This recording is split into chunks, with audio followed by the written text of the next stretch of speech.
milhões e milhões de seguidores deste canal. Vocês pra mim são muito mais do que milhões. Eu queria ter acesso a saber quem vê, quem é o retardado que vê. De vez em quando, se a cada 2, 3 vídeos tem uma ou duas visualizações. Um ou outro tem 3, 4. Bom dia, meu amor.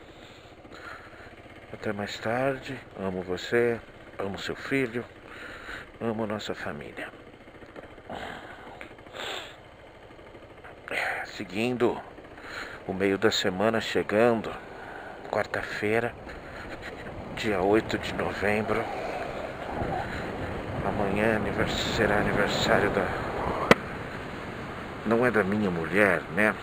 Aniversário da mulher que resolveu que escolheu dividir a vida dela comigo, louca. E eu só posso agradecer por isso. Sua dignidade, sua competência, sua correção. Mas eu falo sobre isso amanhã.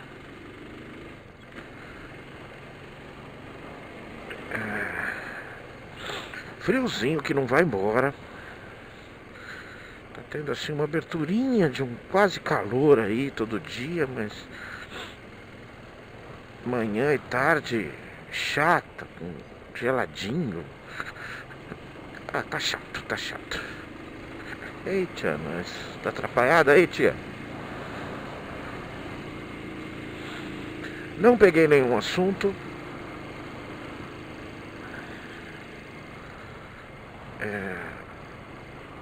Não pensei em especificamente nada. E vamos ver o que sai aqui dessa cabeça torta. Já fiz a rematrícula do nosso pequenininho. Aí o palão, mano. Rematrícula aí do nosso pequenininho para 2018. Vaga garantida no ano que vem. Possivelmente o último ano, né? Não sei se é isso. Não sei se depois vai pra EMEI, né? Espero que no ano que vem já tenhamos condições em algum momento de transferi-lo para uma escola de melhor qualidade. Não que eu tenha enormes reclamações, pelo menos nessa fase. Mas primeiro grau, por favor. Primeiro grau não dá. Não pode, não podemos confiar no ensino público ainda não. Não me venha com as histórias de superação, fulano, não sei o que, alto poder, alto padrão, sempre estudou em colégio público. Claro que dá, mas é muito mais difícil, muito mais difícil. Escola pública, não se menospreze, né, o trabalho de pessoas abnegadas mesmo, de pessoas que amam a profissão, de seus educadores, professores aí, mas não é fácil, não, realmente não é fácil, principalmente aqueles que lidam com adolescentes. A escola dessa molecada é completamente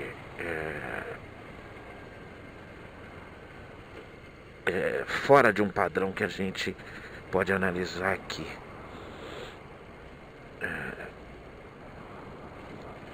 Enfim.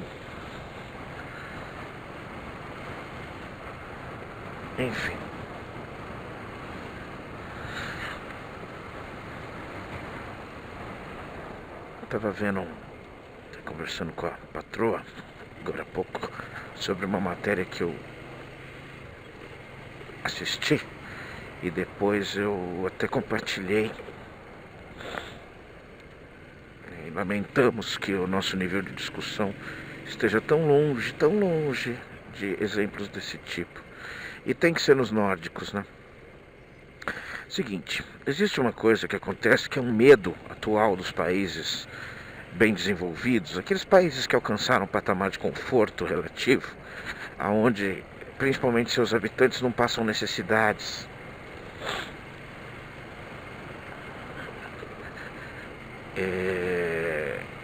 E claro que, se não 100%, uma enorme maioria dos países do norte da Europa já alcançaram isso com excelência. E uma das consequências, entre algumas outras, dessa situação é o fato de que a falta de problemas também traz problemas. O ser humano é um bicho realmente complicado. Você precisa realmente sempre continuar evoluindo para entendê-lo. E claro que para nós aqui do Brasil, de um país ainda lutando para solidificar valores mínimos, básicos, é até estranho a gente falar com essa linguagem de que um país sem problemas sociais cria outros problemas, adquire outros tipos de problemas. É estranho para a gente ouvir isso, a gente vai falar que é frescura. Mas é natural, é humano, é básico. Eu tinha falado uma vez num vídeo sobre a minha teoria Chris Cornell, de pessoas como ele, com fama, dinheiro, com realização pessoal e profissional, bonitos, inteligentes, jovens, bem-sucedidos, e de repente vão e acabam com a vida. Tem um pouco a ver, eu quero tocar nesse assunto só para colocar claro, eu estou falando de um extremo, mas também o fato de que até pouco tempo atrás os países mais desenvolvidos sejam os países que apresentavam os maiores índices de suicídio em sua sociedade.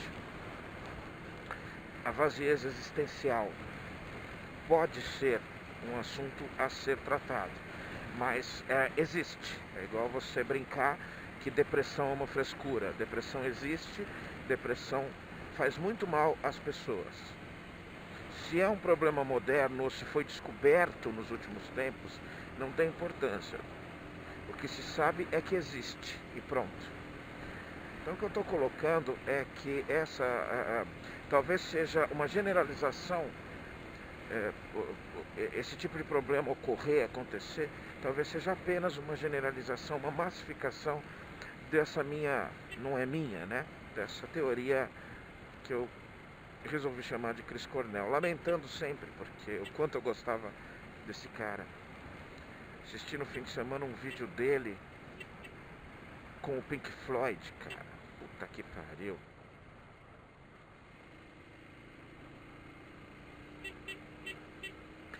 E, enfim, é isso só que eu quero colocar. Para não ficar com o pensamento de que, nossa, que frescura. Uau, realmente, eu tenho inveja de uma sociedade dessas, onde erradicou problemas básicos, questões que a gente está tão longe de resolver ainda no mínimo. Mas voltemos.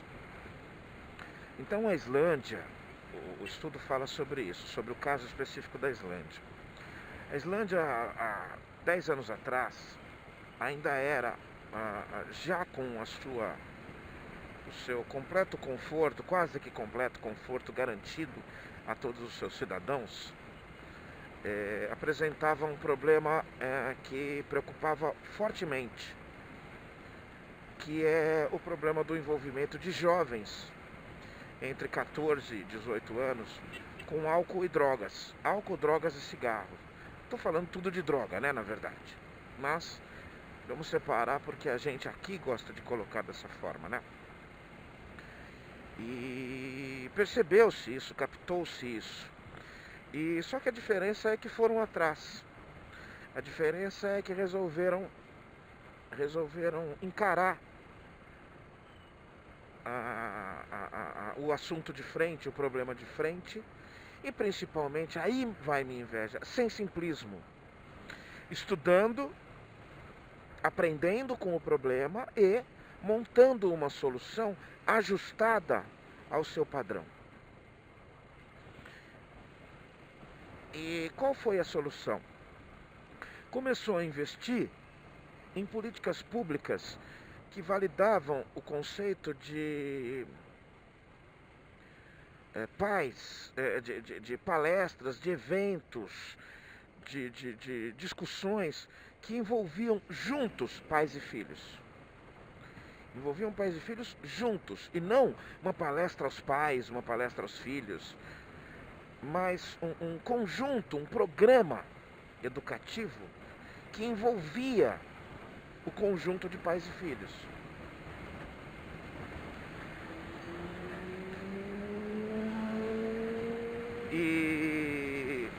E também envolvia uma segunda vertente, que é a prática de esportes. Um envolvimento maior dos jovens na prática de esportes. Resultado, em 2 anos, assim, a Islândia era proporcionalmente o primeiro lugar no mundo nesse problema do envolvimento de jovens com álcool e drogas.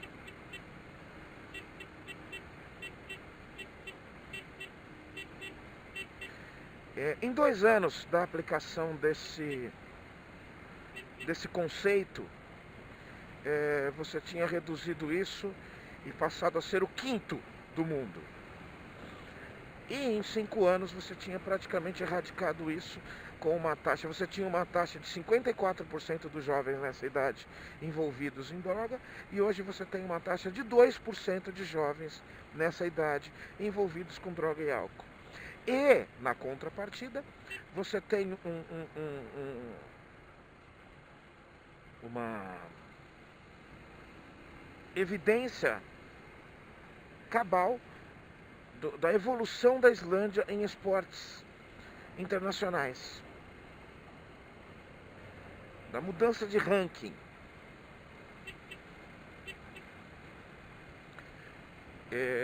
Principalmente em jogos de inverno, né, que eles têm lá o inverno longo deles de 6, 7 meses, e também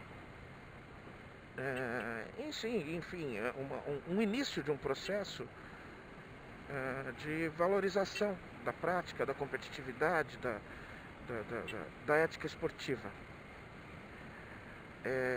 Simples, não? Não.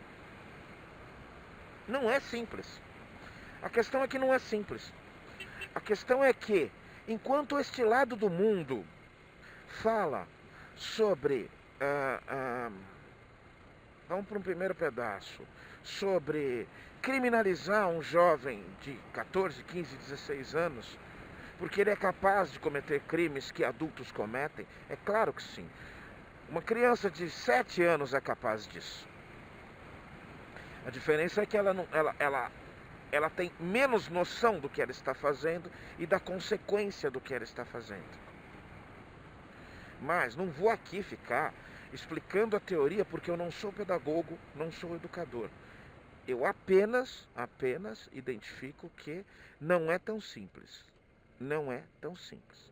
Diminuir simplesmente a responsabilização pelo crime, colocar na vala comum, é aumentar o poderio do poder organizado, do crime organizado hoje no país. Só, mais nada.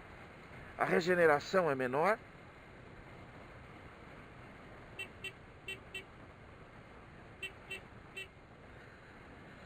E o arsenal, não é arsenal, como é que eu posso dizer?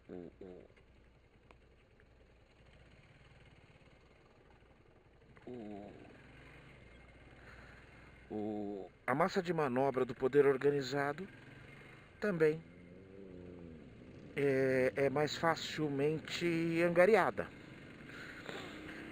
Cara, já está na hora da gente começar a pensar no poder organizado, no crime organizado com seriedade. Com seriedade, gente. Está na hora. Está na hora da gente pensar no crime organizado como uma questão de segurança máxima. De segurança máxima, como uma prioridade.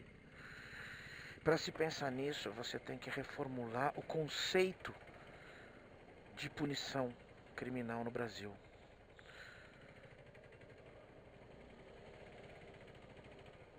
Tá bom, gente? Perceba-se. Perceba-se que não é só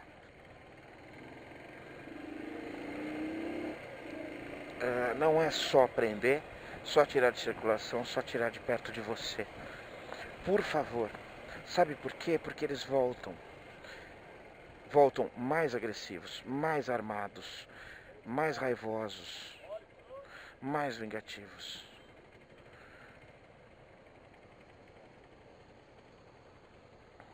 Daqui a pouco eu continuo.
Enquanto aqui nós pensamos em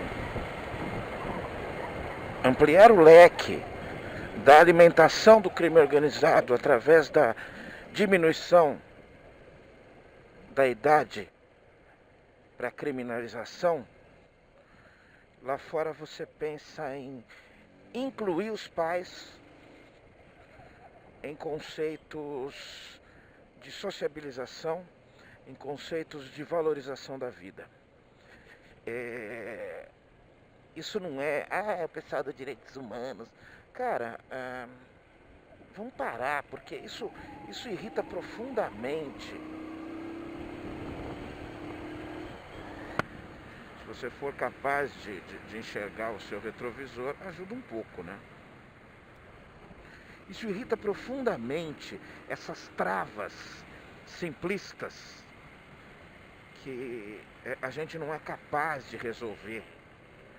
Mano, que coisa chata que é isso. Vamos, tio. Coisa chata que é isso. E básico, né? Básico, aonde quer que seja, que o investimento à educação de qualidade seja uma prioridade. Conheço esse barulhinho. Esse barulhinho é de um motor 2 tempos. Tô sentindo o cheiro do óleo 2 tempos aqui, ó. Tive durante muito tempo RDzinha. Tive RX 125, tive RDZ 135, RD 135, umas 3 ou 4. Olha o bonitão. E errei.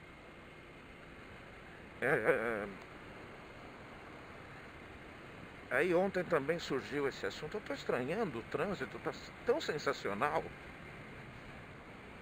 tão diferente hoje. Olha a Mercedona.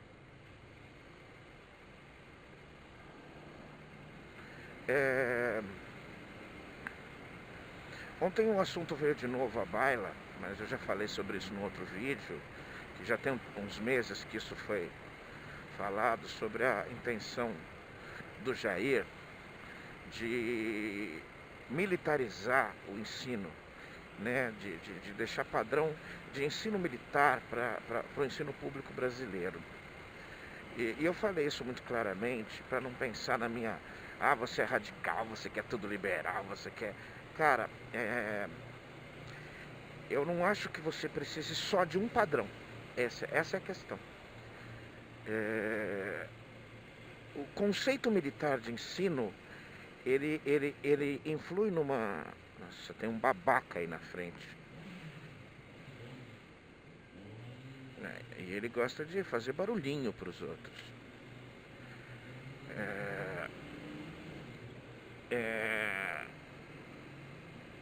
O conceito de ensino militar define numa doutrinação básica e em muitos momentos sem contestação.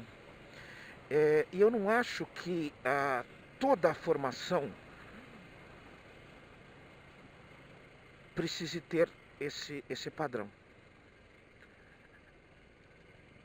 A questão é que eu não estou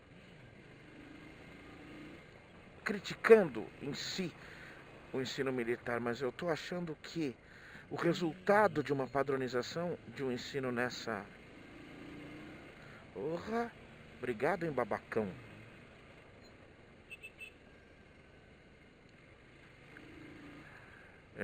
Uma padronização, uma generalização do conceito pode ser prejudicial. Eu não acho que não deve existir.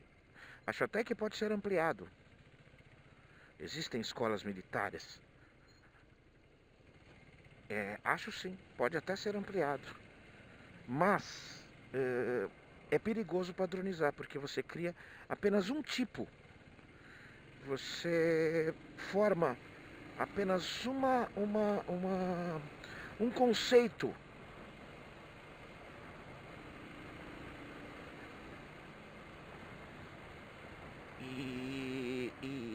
E é necessário na sociedade vários tipos de conceitos. Tá? Isso não é bom ou ruim. Isso pode ser ruim se você massificar. Só isso. Então, quando um país desenvolvido mostra pra gente, tranquilamente, que a abertura do diálogo, o incentivo ao livre pensamento, o conceito de maior união entre familiares, maior entendimento entre familiares, na base do diálogo, e a gente partindo para o lado da militarização do pensamento, ou seja, se o superior te falar, você vai colar os pés, como diziam no quartel, vai colar as placas e fala assim: senhor, que tal falar, mas senhor, por que isso? E que tal aquilo? Você entendeu? Você entendeu? Eu não teria problemas em aceitar as funções específicas da sociedade em várias bases nesse conceito, mas não pode ser geral. Não pode, e pronto. Então, a Islândia, tão distante, tão distante, socialmente falando, então, praticamente inalcançável, ao menos para mim e para a próxima geração, com os seus problemas também. Mas, por favor, não dá para ver em 2017 que também existem soluções diferentes, que se esconder atrás de Messias, isso não é uma coincidência com o nome de um deles, se esconder atrás de Messias, de profetas que prometem a volta de um tempo bom. É isso, mas é muito claro para mim, é muito claro. O povo quer Lula porque ele se lembra há pouco tempo que as coisas estavam melhores. É simples. E o povo quer Jair porque ele acha, esse é o pior, porque ele acha que há muito tempo atrás as coisas eram melhores.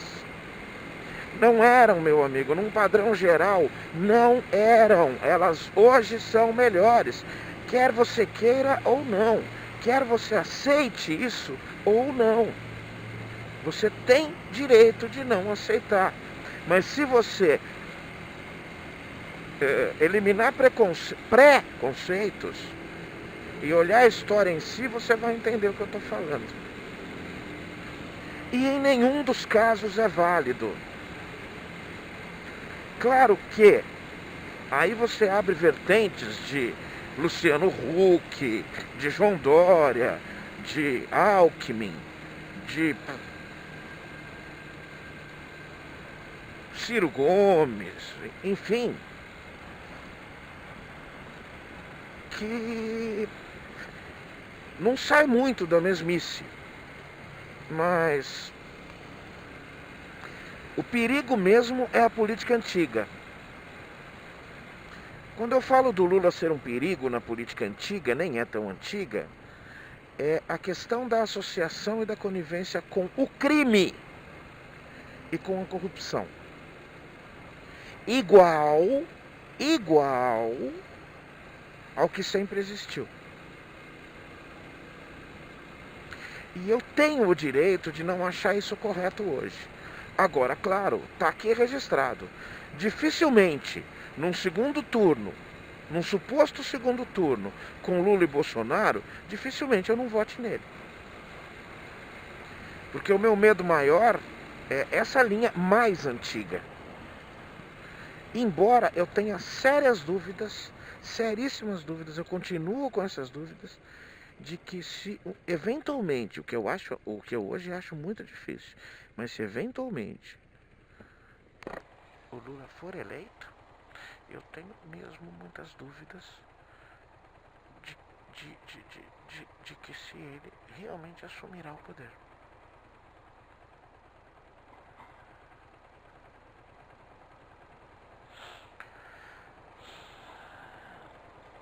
Enfim, pouco mudou em relação ao que eu penso, que eu falo sobre isso, sobre essa minha projeção para 2018. Pouco mudou nessa minha projeção. Eu ainda penso que há uma grande possibilidade do Jair ir se afogando sozinho. Penso mesmo. Ainda penso que há uma grande possibilidade de Luiz Inácio não concorrer por condenação, mesmo que ele não seja preso. Eu não estou nem um pouquinho preocupado com isso. Parece que tem gente que está mais preocupada com isso do que qualquer outro problema da nossa sociedade. Tô buzinando, cara. Parece que essa é a real importância. Lula precisa ser preso. O resto é só o resto. Eu até acho que poderia ser, mas eu acho que tem gente muito maior aí. Muito maior aí.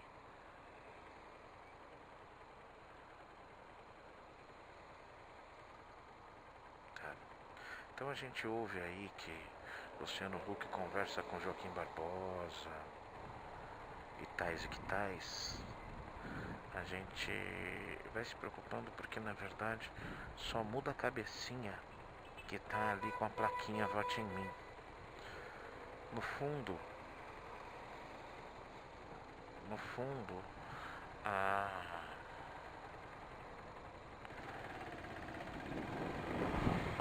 a ideia do povo é a mesma. Eu preciso de um Jesus Cristo. Eu preciso de um Salvador. Eu preciso da alma boa do Messias que vai me ajudar sem eu precisar fazer muita coisa. E é sempre isso. O que o Dória representa, o que o Aécio representava, o que o Lula, o que o Bolsonaro, a visão para todos é basicamente a mesma. E passa ao largo o real poder brasileiro, que é esse Congresso podre, medíocre, horroroso, insano que a gente tem. Elege-se o presidente como se ele fosse o cara. Cai-se no conto que uma mídia poderosa pode implantar rapidamente na cabeça da população. É. Ninguém aprende nada. Com essa turbulência toda que nós estamos vivendo, a guinada do pensamento popular sai simplesmente de um momento que ele pode dizer: bom, eu pensei que era essa a solução, não é. Então eu vou melhorar a minha solução. Não. Aí o povo olha mais para trás ainda.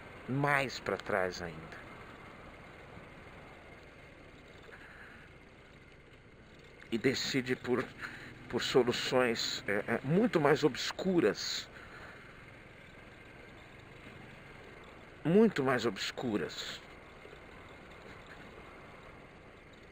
Que vem maquiar o momento mais triste da nossa história brasileira. Tão triste, com tantos episódios tristes.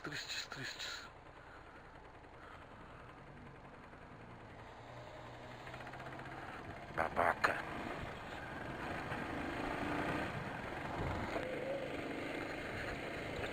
Que é essa desvirtuar o que foi o militar no Brasil. Desvirtuar assim, descaradamente. Calma. Desvirtuar descaradamente o que envolvia aquele momento obscuro da nossa sociedade.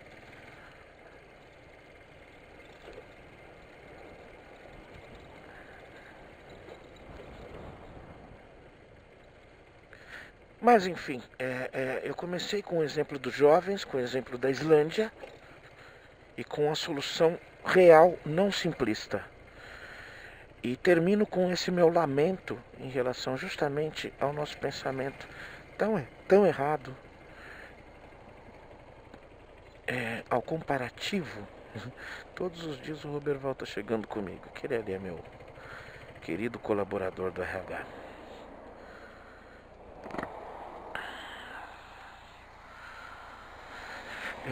É até desonesta a minha comparação, né? De tanta distância evolutiva.